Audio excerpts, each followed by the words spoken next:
Bonjour, bonjour. Je suis heureuse de vous retrouver pour le tirage sentimental de janvier-février 2021. Ne vous inquiétez pas, je prévois un tirage pour la Saint-Valentin, c'est promis.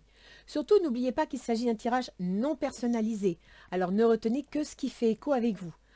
J'en profite pour vous prévenir que je ne ferai pas de guidance générale pour chaque signe début janvier.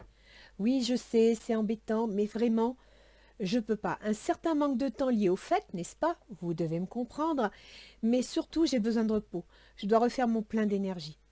Mais rassurez-vous, je serai au rendez-vous pour les guidances de début février. Je vous remercie pour tous vos likes et vos abonnements. C'est pour moi le signe que mes vidéos vous plaisent et cela me donne l'énergie de continuer. Alors, je vous souhaite beaucoup de plaisir à écouter la vidéo de votre signe. Surtout, passez de bonnes fêtes de fin d'année et que tous mes vœux vous accompagnent. Mes vœux les plus sincères pour vous et vos proches. Surtout, prenez soin de vous. À bientôt. Bye bye.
Alors, tirage sentimental pour janvier-février pour les Gémeaux.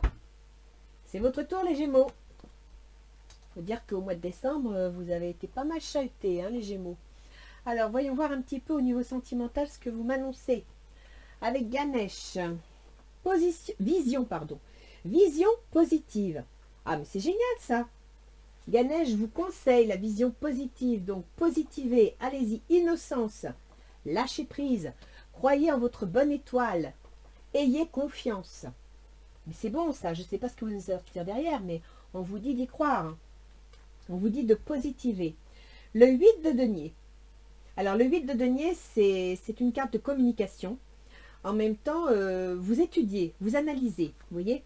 Vous êtes personnellement dans une position où vous réfléchissez à la situation. Amour véritable, voici l'amour de votre vie. Donc apparemment, vous êtes conscient qu'il s'agit de l'amour de votre vie, mais vous analysez la situation. Je ne vois pas trop, peut-être d'un point de vue matériel. Alors peut-être que vous seriez rassuré si vous aviez une situation matérielle. Vous avez peut-être des études en cours et dans le cadre de vos études, eh bien voilà, vous avez rencontré le grand amour, mais les études ne sont pas terminées. Ou alors vous êtes en train d'étudier un projet à réaliser avec ce grand amour. Pourquoi pas? Voyons voir quelles sont vos intentions. Le 5 d'épée. Vous avez l'intention de vous battre. Ça ne va pas être facile, mais vous estimez que vous méritez l'amour, que vous êtes digne d'être aimé. Donc vous avez rencontré pour vous l'amour véritable, vous êtes sincère, vous êtes constructif, vous voulez construire quelque chose, vous étudiez des plans pour construire quelque chose et vous êtes prêt à vous battre pour le réaliser. Alors, lui ou elle, votre autre. Waouh, le diable, c'est la passion les enfants. C'est l'amour véritable, mais c'est une passion. C'est une relation karmique. Vous vous connaissiez déjà. Donc pour lui ou pour elle, pour votre autre, il vit une passion. Il est passionné, il réfléchit plus quoi. Hein. C'est tout feu, tout flamme, il y croit et pour lui c'est une relation karmique. C'est incontournable. Alors voyons voir. Ses intentions, l'as d'épée. Donc là, il a bien l'intention de vous annoncer quelque chose de concret et de tranché. Il veut quelque chose. Chimie. Vous ressentez une forte attraction magnétique. Remarquez, attraction magnétique, le diable, à mon avis, votre hôte, il est passionné de chez passionné. Hein. Il vous aime vraiment. Il n'y a pas de souci. Et lui, ce qu'il attend, c'est une nouvelle. Il attend une annonce officielle. D'accord? Voyons voir quels sont les obstacles ou les difficultés de votre relation. Le 8 d'épée. Ah ben, on ne peut pas faire mieux. Hein. Donc apparemment, dans votre relation, vous avez des soucis. Hein. Il y a quelque chose qui tourne pas rond. Mais en même temps, vous voyez, la personne, elle est à genoux. Autour d'elle, il y a des épées. Mais elle n'est pas emprisonnée. Hein. Si elle se met sur ses deux pieds qui ne sont pas attachés, elle peut sortir du cercle. Hein. En plus, elle a les mains liées par une chaîne. Elle secoue ses mains, la chaîne tombe. Donc ça veut dire que quelque part, votre relation est empêtrée dans un problème mental. Dans un problème mental qui n'est pas insolvable. C'est juste que vous ne regardez peut-être pas les choses du bon côté. Alors ensuite, vous me sortez... Ah oui, d'accord. Facteur religieux. Votre vie amoureuse subit l'influence de votre religion ou de votre voie spirituelle. Donc il semblerait que la difficulté de votre couple, c'est que vous avez des divergences d'opinion. Qu'elles soient religieuses ou autres, qu'elles soient dans la conception du couple et sa construction, ou bien tout simplement que vous soyez l'un ou l'autre influencé par les règles éducatives que vous avez reçues, par la conception du couple que l'on vous a enseigné. Mais bon, il semblerait que c'est peut-être pour ça que vous êtes prêt à vous battre. Parce qu'il y a des discussions et voilà. Alors, comment ça va évoluer? Les atouts. Vous avez le 2 de denier. Le 2 de denier, c'est bien, c'est un équilibre. Un équilibre entre le foyer et le travail. C'est une très bonne chose. Vous êtes travailleur, mais vous avez l'intention de maintenir un certain équilibre. Et ça, votre autre l'apprécie parce que c'est ce qu'il veut. Vos sentiments sont authentiques et dignes d'être vécus. C'est une très belle relation que vous avez. Elle est équilibrée matériellement, elle est équilibrée affectivement. Vous avez tout pour réussir. Là, ça n'a pas de souci. Le résultat, c'est quoi? Eh bien, mes enfants, vous allez devoir vous battre, tout simplement. Il y a le 5 de bâton. Vous allez devoir vous battre. Déjà, vous, ici, vous vous battez pour faire valoir vos idées, parce que les épées, c'est le mental, donc c'est dans votre tête. Vous êtes donc en train de vous battre peut-être contre vous-même par rapport à ces facteurs différents, d'accord? Et là, vous avez décidé, pour votre relation, que vous alliez vous battre. Vous allez mener le combat, si je puis dire, pour gagner, pour obtenir. Vous allez vous donner les moyens d'y arriver. Et vous me sortez attirer votre âme sœur. Prière, affirmation et visualisation vous aideront à trouver votre âme sœur. Je pense que vous êtes prêt à vous battre pour cette relation. Vous y croyez. Mais ça ne va pas être facile, parce que vous n'avez peut-être pas une conception. Vous voyez, on vous dit bien de garder une vision positive et l'innocence, c'est-à-dire de ne pas vous arrêter aux principes qu'on a pu vous inculquer. Revenir à un esprit plus souple, plus innocent et sans arrière-pensée. Essayez de voir les choses plus simplement, en étant positif. Et je pense que c'est ça. Les portes de l'intuition nous donnent quoi? Le choix. Souvenez-vous que la décision finale vous appartient. D'accord les Gémeaux? Donc là, vous allez vous battre. Parce qu'il va y avoir des petites... quand je dis vous allez vous battre, vous allez vous défendre, vous allez appuyer votre projet, vous allez argumenter. Ça va peut-être créer quelques petites tensions. C'est normal. Hein, si c'était trop facile, ça ne serait pas valable. Il faut que ça s'ancre. Pour s'ancrer, il faut travailler le sol. Donc ça va attirer quelques petites tensions. Mais la décision finale vous appartient. Donc vous savez ce que vous voulez. Le grand plan, c'est superbe ça. La vie est parsemée de leçons planifiées et de coïncidences pour vous faire grandir. C'est pas pour rien que vous vivez cette histoire-là. Vous avez quelque chose à apprendre. Et dans vos échanges, essayez de vous enlever le bandeau des yeux. Essayez de vous libérer. Quand je dis vous libérer en matière de facteurs de conception, etc., c'est vous libérer des chaînes qu'on vous enseignait, vous libérer des schémas qu'on vous a imprimés dès votre enfance et qui vous empêchent de réfléchir par rapport à vous-même. Vous avez grandi dans un monde, dans un milieu qui vous a enseigné des règles qui étaient nécessaires à votre évolution. Mais votre évolution ne s'arrête pas là, elle continue. Et elle continue par rapport au monde qui lui-même évolue. Donc vous devez faire évoluer vos chaînes. D'accord ? Et vous avez un bon jeu, hein, parce que votre autre, ben, il est passionné, il est tout feu, tout flamme, il y croit. Hein.